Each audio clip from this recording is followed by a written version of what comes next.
یہ نیک آدمی ہے، اور اگر حج مقبول کر کے نہیں آیا تو آتا ہی جھوٹ بولے گا۔ پہلا جھوٹ کیا بولے گا؟ زمزم نہیں ہوگا، کراچی سے بھر کے جا کر بانٹ دے گا، تو وہ پہلا جھوٹ ہے اس کا، وہ اس کا حج برباد ہو گیا۔ بھائی تجھے نہیں ملا آب زمزم تو کون سا تجھے کوئی قتل کر دے گا، مار دے گا، بند کرا دے گا، جیل بھیج دے گا؟ نہیں ملا بول دو نہیں ملا، لیکن جھوٹ بول کے کسی اور علاقے کا پانی زمزم کہہ کر تو نے آگے گفٹ میں دیا ہے تو تیرا حج برباد ہو گیا ہے۔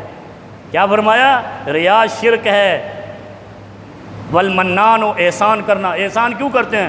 میں آج تو آیا تینوں پتہ لگ جائے، 3 کھجوراں تے ایک چھوٹی سی بوتل پانی کی، اب پانی اگر زمزم ہے تو وہی دینا ہے۔ ہمارے پاس بھی ساتھی آتے ہیں، اللہ تعالیٰ سب کا حج قبول فرمائے، لیکن یہ نہیں کیا کرو، کیونکہ آج کل عموماً لوگ پوچھ بھی لیتے ہیں یہ اتوں لے آندہ ہی، یہ پانی وہیں سے لائے ہو؟